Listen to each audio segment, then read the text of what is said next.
All right, class, here's the story of the week. We're talking about ways we can communicate with one another. As I think about it, another way we can communicate with each other through our talking is by different languages. And I know that there are quite a few students in our class who know how to speak a different language, so you guys are definitely going to like this story. This story is called Amelia Show and Tell Fiesta. And in Spanish, it's Amelia y la fiesta de muestra y cuenta. I love this story. Up the steps, two at a time, Amelia runs into her new school Americana. She takes a seat in the front row of the class. Then Amelia leans forward, following her teacher's every word. What do you think that means when she's leaning forward, following her teacher's every word? That means she's super interested to see what her teacher's gonna say.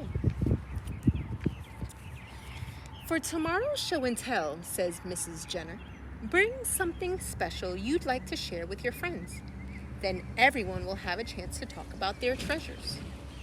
Amelia claps her hands together. I think I understand. Now Amelia's plans, muy grandes, pull her in like the tide.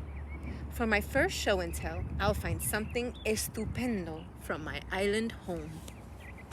You think she's excited about the show and tell? I think so too. Closing her eyes, Amelia pictures her fiesta dress, the one she wore to Carnaval parade. Perfecto, she decides, and her smile stretches wider than the sea at Miramar. So she's already thought of what she wants to share with her class. I think that is a wonderful idea. Next morning, Amelia rises before the rooster. Looking out the bedroom window, she combs her curly hair over and over.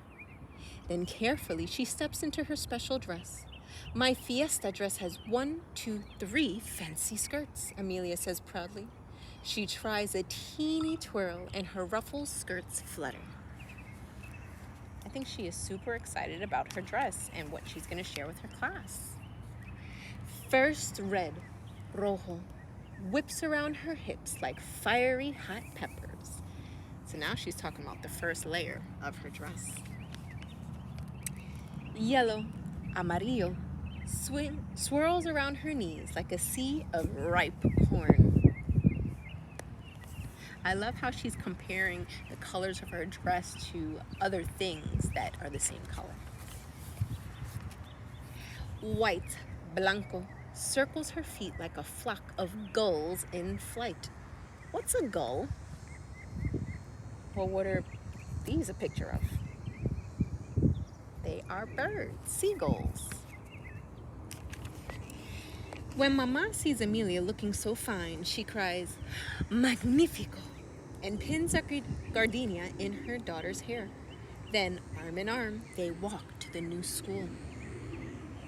So it looks as if Amelia, even though she's going to a different school, she's using her language, her culture, okay? She's communicating in a different way to share with her class something different from their culture.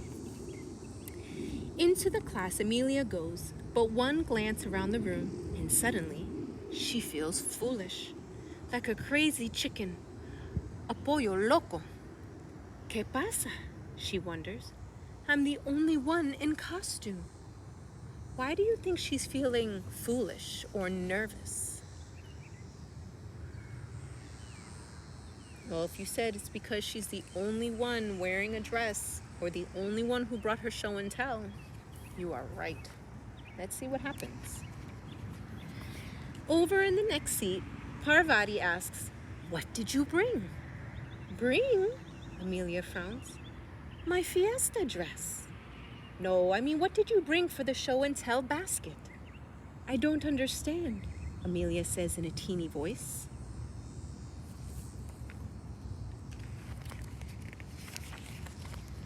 Parvati points to the teacher's table. Amelia sees a basket brimming with unusual things. Cradled in straw sits Parvati's clay elephant from India, Moyo's handmade truck, and Akio's carp-shaped kite. So, After noticing all of these things in the basket, why do you think Amelia is feeling nervous?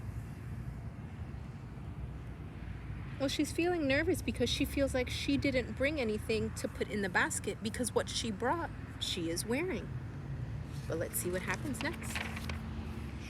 Now her fiesta dress doesn't seem special. Not anymore. It can't be put in a basket and passed around and touched like the other terrific toys. Caramba, Amelia sighs. I want to go home. Suddenly, she hears Mrs. Jenner call her name. Ay, mistake muy grande. I brought nothing for show and tell. But did she really not bring anything for show and tell? Of course she did. Standing in front of everyone, empty-handed, she freezes. Amelia, the teacher says softly, tell us about your beautiful dress. But Amelia can't tell the class about her fiesta dress with 1, 2, 3 fancy skirts. Amelia starts to move away. Then suddenly, whoosh, her skirts whisper and stir up her senses. Amelia remembers tropical breezes that made palm trees sway. Finding her voice, she has something to say. La la la la la la bamba, Amelia sings. On my island home, we love fiestas. Looking up, she sees curious faces. We love fiestas with dancing on the streets. So even though Amelia didn't bring anything to put in the basket, were all the students still excited about her dress? Of course. And swoosh, Amelia shows her talking skirts, swirling a samba, twirling a tango, whirling a rumba. Soon everyone hears Amelia's talking skirts swaying. They start hurrying, and Amelia feels at home right here in America. So in the beginning of our story, Amelia kind of felt like out of place, like everything was different. But then as the story went on and she shared with the class or communicated with the class how it is like back at home, she felt much more comfortable being in her new school. All right, guys, I'll see you later.